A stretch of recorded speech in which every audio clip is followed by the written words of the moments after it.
আশা করি সবাই ভালো আছেন। এখন আমি চায়নার এই উন্নতির পেছনের গল্প আপনাদের সাথে শেয়ার করব। চায়নার উন্নতির পেছনের গল্প একদিনে তৈরি হয়নি। এটি কয়েক দশকের পরিকল্পনা, কঠোর পরিশ্রম, নীতির পরিবর্তন, জাতীয় ঐক্য এবং বৈশ্বিক কৌশলের একটি ফল। চীনের উন্নতির মূল গল্প শুরু হয় মূলত 1978 সালের ওপেন দেও শিয়াওপিং এর ওপেন ডোর পলিসির মাধ্যমে। চীনের আধুনিক উন্নতির সবচেয়ে বড় মোড় ঘোরানো ঘটনা হলো দেও শিয়াওপিং এর সংস্কার ও উন্মুক্ত নীতির ঘোষণা। এর ফলে রাষ্ট্রীয় নিয়ন্ত্রণ কমে যায়, বাজার অর্থনীতি শুরু হয়, বিদেশি বিনিয়োগ প্রবেশ করা শুরু করে, বিশেষ অর্থনৈতিক অঞ্চল তৈরি হতে থাকে, যেমন শেনচেন। এটি ছিল একটি গ্রাম, কিন্তু দিন শেষে আজকে এটি টেকনোলজিতে ওয়ার্ল্ডের সবচেয়ে বড় শহর। এর পরের নীতি হলো চায়নার বিশাল এই জনসংখ্যাকে শ্রমশক্তিতে রূপান্তর করা। চীনের এই যে 140 কোটির বেশি মানুষ, এদেরকে মূলত ব্যবহার করা হয় উৎপাদনশীল কারখানায়, নির্মাণ শিল্পে, সাপ্লাই চেইনে ও কৃষি আধুনিকায়নে। যার কারণে ল কস্ট ম্যানুফ্যাকচারিং হিসাবে চীন খুব দ্রুতই সারা বিশ্বে প্রভাব সৃষ্টি করতে শুরু করে।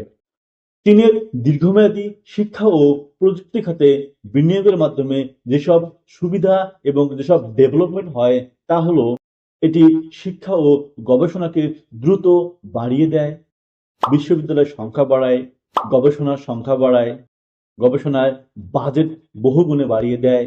এই কারণে ওয়াওয়ে, আলিবাবা, টেকসেন্ট এই কোম্পানিগুলো দ্রুত বর্ধনশীল হতে শুরু করে। AI, electric vehicle, solar panel, তারা খুব দ্রুতই সারা বিশ্বের শীর্ষে চলে আসে। অবকাঠামোর দিকে চিন্তা করলে চীন অবকাঠামোর দিকে ব্যাপকভাবে সারা বিশ্বে সাড়া জাগিয়েছে। চীন গত কয়েক দশক ধরে হাইওয়ে, ব্রিজ, এয়ারপোর্ট, বিভিন্ন বন্দর, রেলওয়ে, হাই স্পিড রেল, পাতাল রেল, সাবওয়ে নির্মাণ করে, যার কারণে এর অর্থনীতির গতিকে খুব দ্রুত বাড়িয়ে দেয়। চীনের সকল ব্যবসায় সরকার খুব সুন্দরভাবে সমন্বয় করে থাকে। চীনের সরকারের নির্দেশনা, বেসরকারি ব্যবস্থাপনা সবকিছু মিলে একটা দক্ষ শক্তি তৈরি হয়ে থাকে।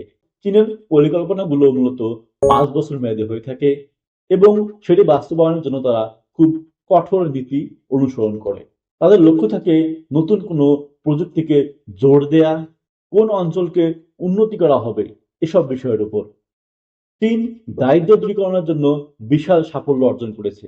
চীন তাদের 800 মিলিয়নের বেশি মানুষকে দারিদ্র্যের হাত থেকে মুক্ত করে নিয়ে এসেছে। এটি হচ্ছে ইতিহাসের তাদের সবচেয়ে বড় সফলতা। মোদ্দা কথা বলতে গেলে চীনের উন্নতির যে স্তম্ভগুলো আছে, সেটি যদি আমি 5 ভাগে ভাগ করি, তাহলে হয় তাদের শক্তিশালী নেতৃত্ব ও নীতির ধারাবাহিকতা, বাজার অর্থনীতি ও বিদেশি বিনিয়োগ গ্রহণ, শিক্ষা প্রযুক্তি খাতে নিজেদের সামর্থ্য বৃদ্ধি, অবকাঠামোর উন্নয়ন, রপ্তানিমুখী উৎপাদনশীলতার অর্থনীতি। এই ছিল আমার চীনের উন্নতির পেছনে ছোট্ট গল্প। ভালো থাকুন সবাই, দেখা হবে পরবর্তী ভিডিওতে। Bye bye.